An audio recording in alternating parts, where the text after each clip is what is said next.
Indiana Jones and the Dial of Destiny from Walt Disney and Lucasfilm Studios currently stands with a paltry 36% of top critics score on Rotten Tomatoes.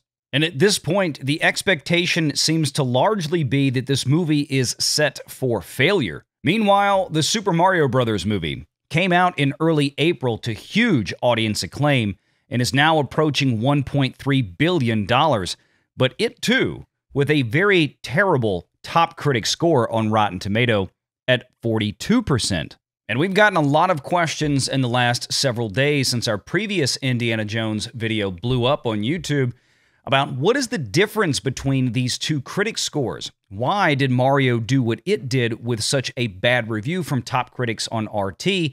And then why do we conversely expect Indiana Jones to actually live up to the expectations in terms of the box office for its score on Rotten Tomatoes? Well, we're going to answer those questions right now because there's a huge difference between these movies and those scores and their implications on audience interest. Here we go.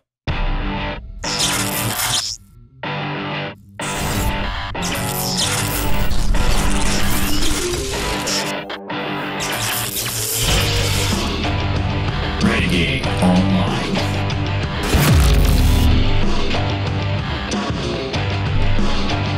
Well, folks, welcome back. Another great day here at Valiant Renegade. It's good to see everybody out there once again. And if you are like one of the many folks watching this video, not yet subscribed to this channel, please take a moment and turn that little red subscribe button to gray.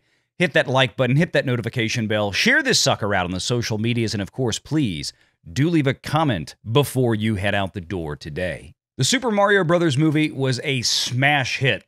Currently, you can see it stands at 1.254 million through the Monday, May 22nd box office. So, of course, the critics' scores on Rotten Tomatoes seem to have had no impact. But one of the things with the Super Mario Bros. Movie is that this was an IP that, quite frankly, a huge number of fans were very, very hungry for. And when it was announced that Nintendo was going to partner with Universal and Illumination to create this film, there was an immediate amount of fan interest. There was a huge explosion of excitement. And once some of the first images and then teaser trailers dropped, it only got bigger and bigger until we got first and second full trailers. By that point, the fervor had already reached a fever pitch, and nothing was going to stop the box office at that point. And by the time the critic scores that we can see here were starting to come out, particularly the top critics on Rotten Tomatoes, again at 42%, a terrible critic score, fan interest had already peaked, and pre-sales for this movie had already been going on for 3 to 4 weeks by this point. And let's look at what some of these critics actually had to say to understand their gripes with this film. It's the laziest possible version of a Mario movie, and for most viewers young and old, that'll be totally acceptable. The whole package is a deranged mishmash of overstimulating elements, a frantic Easter egg hunt of a film that does the bare minimum to please its loyal existing fan base. Kids may have the time of their lives watching the Super Mario Bros. Movie, but for most adults, this is game over. See, this is where critics missed the mark. This was a movie for the young and the young at heart, and it struck a chord with everybody across those genres.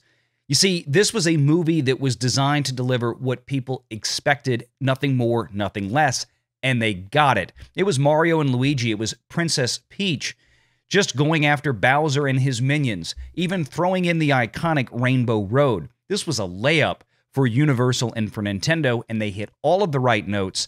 Everybody was excited about this movie for a year before it came out, and that excitement only built. It didn't matter what the critics said at that point. It was critic-proof. Now let's contrast this with Indiana Jones and the Dial of Destiny. This is a movie that had questions from the get-go.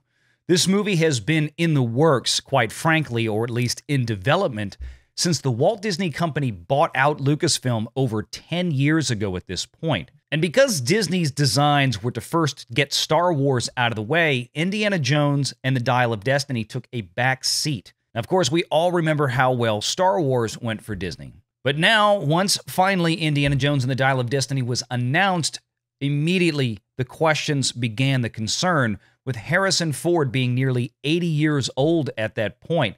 What could they possibly do with this film? did we really need a fifth one? The fourth one, Kingdom of the Crystal Skull, was not particularly well received either by critics or fans. In other words, a very large portion of the target audience had extreme doubts when this movie was announced, and quite frankly, they only seem to have been confirmed over and over again as this movie has gone through principal photography and into post-production, and now with a targeted announcement date. By the way, let's not forget that this release date of June of this year in 2023 is a full 1 year later than they were supposed to release it during last summer. That only added fuel to the fire of fan speculation of what are the problems with this film.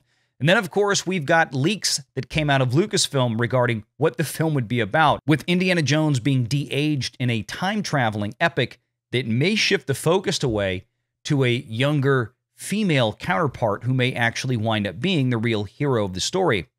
And then, of course, we got the critic reviews after seeing the premiere at the Cannes Film Festival, which we covered a few days ago, and they seemingly confirmed exactly everyone's fears.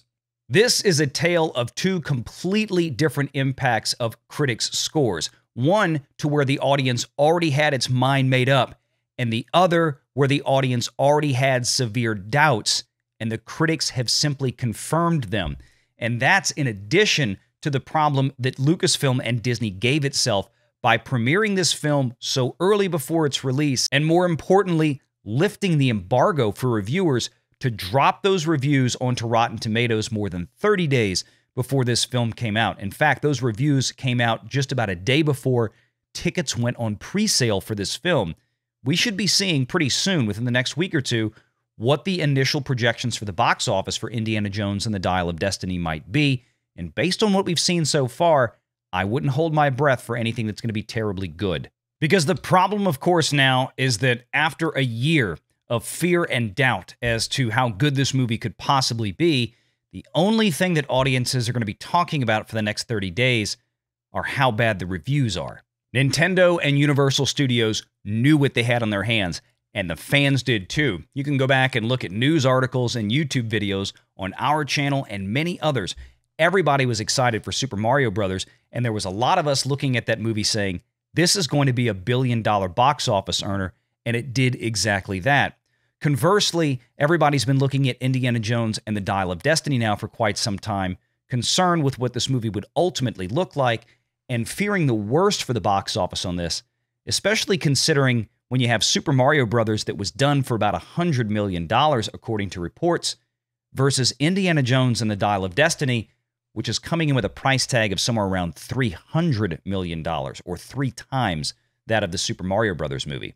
Even if Indiana Jones just makes the same amount of money as Super Mario Bros., something it would be very, very fortunate to do, it's not going to turn much of a profit, whereas right now, Nintendo, Universal, and Illumination are already rolling in the cash, and that's before this thing has gotten to PVOD and to physical media sales and to a very lucrative streaming contract that will leg out on Netflix.